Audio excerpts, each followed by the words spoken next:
नमस्कार दोस्तों, स्वागत है आपका आज एक और इंस्पायर्ड स्टोरी यूट्यूब चैनल में। महात्मा बुद्ध की कहानी आपको जीवन की एक बहुत अनमोल सीख देगी, इसलिए कहानी को आखिर तक सुनो और अनमोल ज्ञान प्राप्त करो। और हाँ, अभी तक आपने हमारे यूट्यूब चैनल को सब्सक्राइब नहीं किया है, सब्सक्राइब जरूर कर ले। एक समय की बात है, गौतम बुद्ध के हजारों शिष्य उनके पास ज्ञान प्राप्ति हेतु आते थे। गौतम बुद्ध से जब भी कोई ज्ञान प्राप्त कर लेता था तो उसे किसी भी दिशा में लोगों को जागरूक करने तथा शिक्षा देने के लिए भेज दिया करते थे। महात्मा बुद्ध का एक शिष्य बुद्ध के आश्रम में लगभग 6 सालों से ज्ञान प्राप्त कर रहा था। वह शिष्य महात्मा बुद्ध के पास आया और बुद्ध से कहा, मुझे यहाँ आए लगभग 6 साल हो गए। मेरे बाद यहाँ पर कितने ही शिष्य आए, उनमें से लगभग सभी शिष्यों को आपने ज्ञान देने के लिए किसी न किसी दिशा में भेज दिया, लेकिन मुझे अभी तक नहीं भेजा। आखिर ऐसा क्यों? क्या मुझे आपका ज्ञान प्राप्त नहीं हुआ है? महात्मा बुद्ध मुस्कुराए और बोले, यह तो तुम्हें खुद ही समझना पड़ेगा कि मेरा ज्ञान तुम्हें प्राप्त हुआ है या नहीं। शिष्य बोला, हे महात्मा बुद्ध, आपने इन 6 सालों में जो भी मुझे उपदेश दिया है वह मुझे सब याद है। आपकी बताई हुई एक एक बात मुझे याद है। आप कुछ भी मुझसे पूछ सकते हैं, मैं हर उत्तर देने के लिए तैयार हूँ। आप मुझे एक मौका तो दे ताकि मैं किसी भी दिशा में जाकर लोगों को अपने ज्ञान के बारे में बता सकूं। इस पर बुद्ध ने बोला कि ज्ञान की बात को याद रखने से कोई फायदा नहीं, जब तक तुम उस आदत को खुद नहीं अपनाओ। शिष्य ने कहा, जो भी हो कृपया मुझे एक मौका जरूर दें। आप मुझ पर भरोसा रखें, मैं सभी को अपने ज्ञान से प्रभावित कर सकता हूँ। मैं लोगों को ऐसी बातें बता सकता हूँ जिससे लोगों के जीवन में शांति आ जाएगी और वह अपना शांतिपूर्ण जीवन जी पाएंगे। तो फिर बुद्ध ने कहा, अभी तुम तैयार नहीं हो। जब तुम उसके लिए तैयार हो जाओगे तो फिर मैं तुम्हें खुद ही किसी दिशा में जाने के लिए बोल दूंगा। शिष्य ने कहा, क्या आपने मुझे इन 6 वर्षों में इतना भी ज्ञान नहीं दिया कि मैं किसी को प्रभावित न कर पाऊं? बुद्ध ने कहा, ठीक है, तुम पूर्व दिशा में कल सुबह चले जाना। आगे एक गांव मिलेगा, वहां से भिक्षा मांग कर लाना और अपने ज्ञान से लोगों की मदद करना, और शाम को वापस आकर मुझे बताना कि तुमने लोगों की सहायता कैसे की। शिष्य यह बात सुनकर बहुत खुश हुआ और आशीर्वाद लेकर चला गया।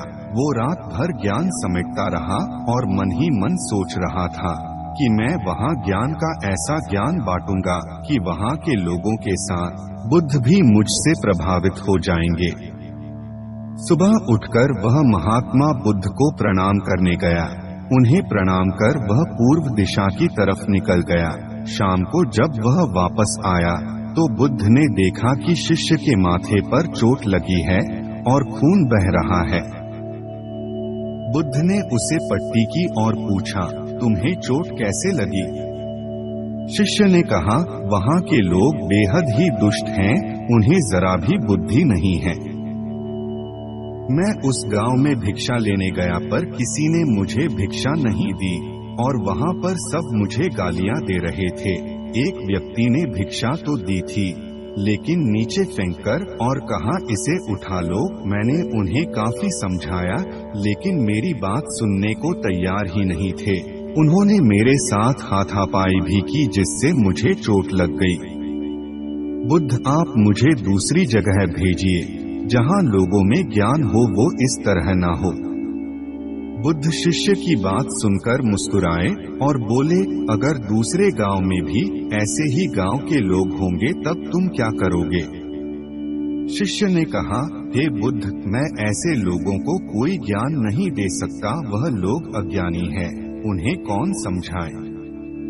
बुद्ध ने कहा, वह लोग अज्ञानी नहीं बल्कि ज्ञानी है, उनके पास बहुत ज्ञान है, परंतु उनके पास खुद का ज्ञान है। अगर तुम किसी दूसरे के ज्ञान को चोट पहुंचोगे तो वह कुछ तो कहेंगे ही। तुम्हें ऐसे लोग हर जगह मिलेंगे, तब तुम अपना ज्ञान उन्हें कैसे दोगे? बुद्ध ने कहा, आज तुम आराम करो, कल शाम को मेरे पास आना। शिष्य बुद्ध को प्रणाम करके चला गया। अगली शाम जब वह वापस बुद्ध के पास आया, तब वहां बुद्ध के एक और शिष्य मौजूद थे। उनके हाथ में भी चोट लगी हुई थी। बुद्ध ने शिष्य के हाथ पर चोट देख उस पर पट्टी की और उससे पूछा, तुम्हें यह चोट कैसे लगी?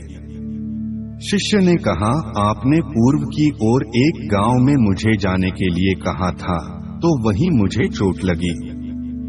बुद्ध ने कहा, वहां तुम्हारे साथ क्या क्या हुआ, तुम मुझे विस्तार से बताओ। शिष्य ने कहा, वहां पर मैंने सबसे भिक्षा मांगी, लेकिन किसी ने भी भिक्षा नहीं दी।